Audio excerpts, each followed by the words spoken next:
ধন এনেকুৱা এটা মাধ্যম হয় এই পৃথিৱীত আপোনাৰ সফলতাৰ মাপ কৰে। ধন জীৱনত তেওঁৰ লগত প্ৰচুৰ মাত্ৰাত থাকে, যিজনে তাক ধৰি ৰাখিবৰ কাৰণে কিছুমান নিয়ম জানে। নমস্কাৰ বন্ধুসকল, আছাম মটিভেটিং চেনেললৈ সকলোকে স্বাগতম জনালোঁ। বন্ধুসকল, সকলো মানুহে জীয়াই থাকোঁতে টকা পইচাৰ প্ৰয়োজন হয়। সকলোৱে সফলতা পাব বিচাৰে, তাৰ বাবে সকলোৱে পৰিশ্ৰম কৰি টকা পইচা উপাৰ্জন কৰে। সেই টকা পইচাৰ পৰাই কিছুমানে এছেট বনায়, পইচাৰ পৰা পইচা বনায়। আকৌ কিছুমানে লাইবিলিটিত খৰচ কৰি আকৌ পৰিশ্ৰম কৰিবলৈ ধৰে। তাৰ মাজৰ পাৰ্থক্য এইটোৱেই যে যিজন ব্যক্তিয়ে ধন ব্যৱহাৰিক নিয়মবিলাক জানে সেই ব্যক্তিজনে ধনী হয়।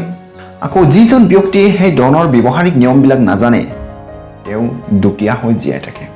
বন্ধুসকল, আপোনালোকেও যদি এই নিয়মবিলাক জানিব বিচাৰে তেনেহ'লে ভিডিঅ'টো স্কিপ নকৰাকৈ চাই থাকক।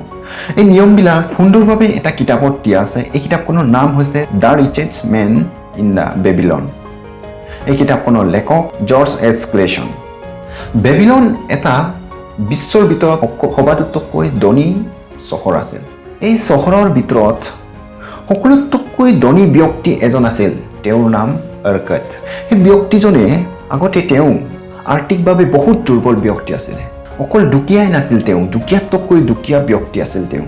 কিন্তু যেতিয়া তেওঁ এজন বৃদ্ধক তেওঁ লগ পায়, সেই বৃদ্ধ মানুহজনৰ পৰা তেওঁ পইচাৰ কিছুমান তেওঁ ব্যৱহাৰিক নিয়ম শিকিছিল। সেই নিয়মবিলাক তেওঁৰ জীৱনত প্ৰয়োগ কৰি তেওঁ বেবিলনৰ সকলোতকৈ ধনী ব্যক্তি বনিল। কিন্তু চহৰখনত এনেকুৱা এটা সময় আহিল যে ধনী ব্যক্তিসকলে ধনী হৈ গৈ থাকিল আৰু বাকী চহৰৰ জনসাধাৰণে আৰ্থিকভাৱে সমস্যাৰ নাটনিত পৰিল। তেতিয়াই ৰজাই সেই সমস্যাৰ পৰা সমাধান বিচাৰি সেই বেবিলনৰ সবাতোতকৈ ধনী ব্যক্তিজনক মাতি আনিলে। সেই ধনী ব্যক্তিজনে অৰ্থাৎ অৰ্কটে সেই ৰজাৰ আদেশ মানি তেওঁ ৰজাৰ ওচৰলৈ আহিলে।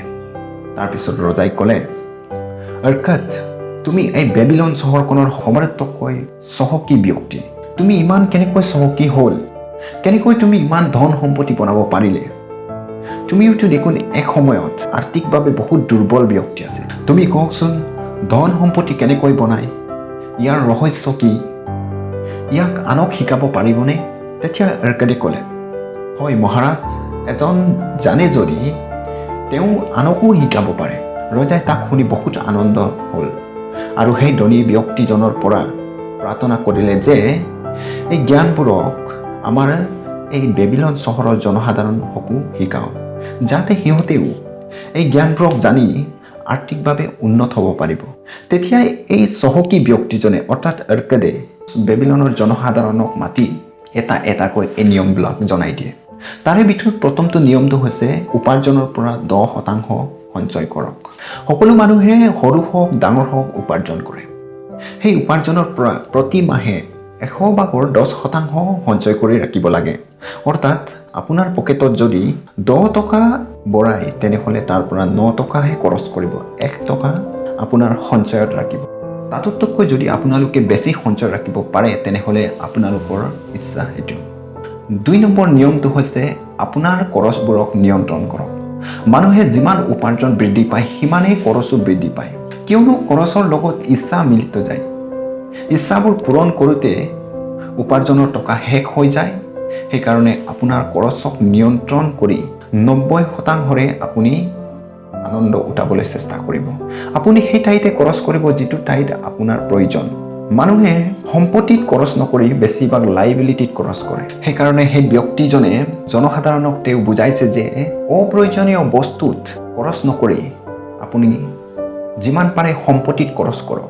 3 নম্বৰ নিয়মটো হৈছে আপোনাৰ ধনক বঢ়াওক। যেতিয়া আপোনাৰ সঞ্চয় বৃদ্ধি পাব, আপুনি যেতিয়া 10% কৰি সঞ্চয় কৰি গৈ থাকিব, তেতিয়া আপুনি সেই সঞ্চয়ৰ টকাটো আমদানিলৈ পৰিৱৰ্তন কৰিব লাগিব। মানুহৰ সম্পত্তি সেই সঞ্চয় কৰি টকাত নাথাকে, তেওঁৰ আমদানিতহে থাকে। সেইকাৰণে প্ৰতিটো সঞ্চয়ৰ টকা কামত লগাব লাগে। য'ত আপোনাৰ ইনকাম বৃদ্ধি হ'ব সেই ঠাইতহে আপুনি পইচা লগাব। কেতিয়া যেনেকৈ উৎপাদন দিয়ে ঠিক তেনেধৰণে আপোনাৰ পইচা বনাই দিব। তাৰপিছত 4 নম্বৰ নিয়মটো হৈছে আপোনাৰ সম্পত্তি লোকচানৰ পৰা বচাওক। আপোনাৰ সম্পত্তি সুৰক্ষিত ৰখাটো বহুত প্ৰয়োজন। সেইকাৰণে আপুনি আপোনাৰ পইচাক, আপোনাৰ টকাক যিটো কামত বিনিয়োগ কৰিব বিচাৰিছে সেই ঠাইত আপোনাৰ জ্ঞান থাকিব লাগিব আৰু সেই ঠাইত আপুনি সৰু সৰুকৈ ইনভেষ্ট কৰিব কিয়নো মানুহে সোনকালে পইচা উপাৰ্জনৰ কাল্পনিক ভাৱনাৰ লোভত এনেকুৱা ঠাইত পইচা ইনভেষ্ট কৰে তেওঁ গোটেই পইচা হেৰাই যায় সেইকাৰণে আপোনাৰ বিনিয়োগ ৰক্ষা কৰিবৰ বাবে এনেকুৱা ঠাইত পইচা লগাওক য'ত আপোনাৰ মূলধন সুৰক্ষিত হয় আৰু ভাল এটা আমদানি পায় ফাইনেন্সিয়েলি এক্সপাৰ্ট থকা ব্যক্তিজনৰ পৰাহে পৰামৰ্শ লৈ ইনভেষ্ট কৰিব ৰাতিৰ ভিতৰত কোটিপতি বনাৰ সপোন নেদেখিব 5 নম্বৰ নিয়মটো হৈছে আপোনাৰ নিজস্ব এটা ঘৰ থাকিব লাগে আৰু কবি কোৱা মতে যদি ধনৱান হ'ব বিচাৰে তেনেহ'লে সৰু হ'লেও আপোনাৰ নিজস্ব ঘৰ থাকিব লাগে তেতিয়াহে আপোনাৰ উপাৰ্জনৰ সঠিক ঠাইত ইনভেষ্ট কৰিব পাৰিব নহ'লে আপোনাৰ ইনকাম খৰচতে শেষ হ'ব আৰু যদি আপোনাৰ বেছি মাটিকালি আছে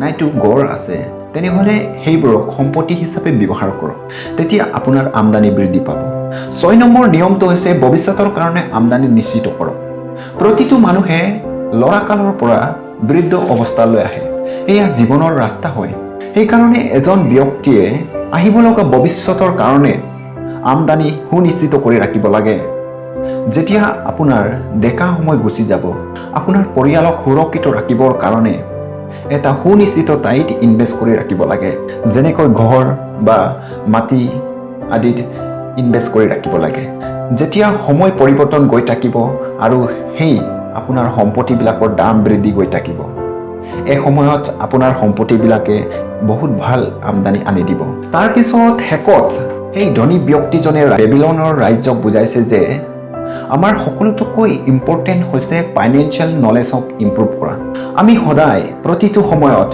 বৃত্তীয় জ্ঞানক বঢ়াই আমি উপাৰ্জনৰ সুযোগ ল'ব লাগে যিমান আমি শিকিবৰ কাৰণে কাম কৰিব ইমানে আমাৰ উপাৰ্জনৰ সুযোগ বাঢ়ি আহিব সেইকাৰণে প্ৰতিটো সময়ত প্ৰতিটো ঠাইত আমি শিকি থাকিব লাগে শিকিবৰ কাৰণে কাম কৰিব লাগে আমাৰ বুদ্ধিক বিকাশ কৰি আমি উপাৰ্জনলৈ পৰিৱৰ্তন কৰিব লাগে ধন্যবাদ বন্ধুসকল ভিডিঅ'টো চোৱাৰ বাবে আপোনালোকে এই ভিডিঅ'ত কেনেকা লাগিল কমেন্ট বক্সত কমেন্ট কৰি জনাব ভাল লাগে যদি লাইক কৰি দিব এই কিতাপখনে আপোনালোকক ফাইনেন্সিয়েলি ইম্প্ৰুভ কৰিব বুলি আশা কৰি আপোনালোকলৈ শ্বেয়াৰ কৰিলোঁ আপোনালোকে কিতাপখনকো পঢ়ি চাব খুব ভাল কিতাপ মই ডেছক্ৰিপশ্যনৰ লিংকটো দি দিছোঁ এই চেনেলটো আপোনালোকৰ বাবে কিছু হ'লে সহায় হৈছে বুলি ভাবে তেনেহ'লে এই চেনেলটো ছাবস্ক্ৰাইব কৰি কিনি বেল আইকনটো দবাই দিব মই ভৱিষ্যতেও এনেধৰণৰ নলেজেবল ভিডিঅ' বনাই থাকিম আজিলৈ বিদায় লৈছোঁ নমস্কাৰ জয় আই হোম